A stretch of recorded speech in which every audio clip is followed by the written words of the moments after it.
ನಮಸ್ಕಾರ. News first ಎಜುಕೇಷನ್ಗೆ ಸ್ವಾಗತ. ನಾನು ನವೀನ್ ಕುಮಾರ್. ಭಾರತದಲ್ಲಿ ವೈದ್ಯಕೀಯ ಕಾಲೇಜ್ಗಳಿಗೇನು ಬರ ಇಲ್ಲ.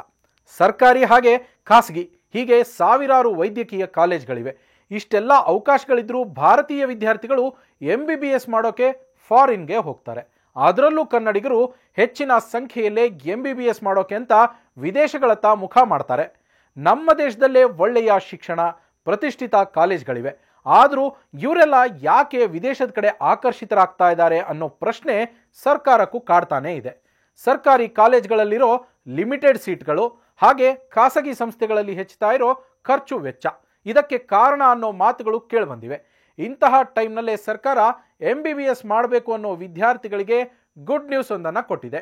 ಏನದು ಸರ್ಕಾರ ಕೊಟ್ಟಿರೋ ಗುಡ್ ನ್ಯೂಸ್?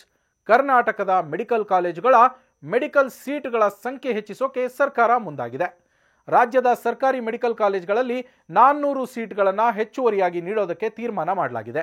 ಕಲಬುರಗಿ, ಬೆಳಗಾವಿ, ಮೈಸೂರು, ಬೆಂಗಳೂರು ಹಾಗೆ ವಿಜಯನಗರ ಮೆಡಿಕಲ್ ಕಾಲೇಜ್ಗಳಲ್ಲಿ ತಲಾ 50 ಮೆಡಿಕಲ್ ಸೀಟು ಹೆಚ್ಚಿಸಲಾಗ್ತಾ ಇದೆ ಅಂತ ವೈದ್ಯಕೀಯ ಶಿಕ್ಷಣ ಖಾತೆ ಸಚಿವ ಶರಣ್ ಪ್ರಕಾಶ್ ಪಾಟೀಲ್ ಹೇಳಿದ್ದಾರೆ. ನಾವು 15% ಕೋಟಾ ಕೇಂದ್ರಕ್ಕೆ ಬಿಡ್ತೀವಿ.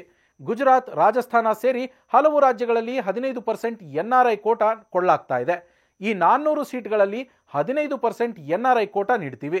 ಇದಕ್ಕೆ 25 ಲಕ್ಷ ರೂಪಾಯಿ ಶುಲ್ಕ ಇರುತ್ತೆ. ಹುಬ್ಬಳ್ಳಿಯ KLE ಸೊಸೈಟಿ ಕಾಲೇಜ್ಗೆ 50 ಸೀಟು ಸಿಕ್ಕಿದೆ. ಹೀಗೆ ಇನ್ನೂ 800 ಸೀಟು ಹೆಚ್ಚಳಕ್ಕೆ ಮನವಿನೂ ಮಾಡಿದ್ದೀವಿ. ಇದು ಸಹ ಪರಿಶೀಲನೆಯಲ್ಲಿ ಇದೆ ಅಂತ ಸಚಿವರು ಹೇಳಿದ್ದಾರೆ. ಹುಬ್ಬಳ್ಳಿಯ 3000 ಮಠದ ಮೆಡಿಕಲ್ ಕಾಲೇಜ್ಗೆ 50 ಸೀಟ್ ಬಂದಿದೆ. ಒಟ್ಟು 450 ಸೀಟ್ಗಳು ರಾಜ್ಯಕ್ಕೆ ಬಂದಿರೋದು ಸಂತಸದ ವಿಚಾರ ಅಂತ ವೈದ್ಯಕೀಯ ಶಿಕ್ಷಣ ಸಚಿವ ಶರಣ್ ಪ್ರಕಾಶ್ ಪಾಟೀಲ್ ತಿಳಿಸಿದ್ದಾರೆ.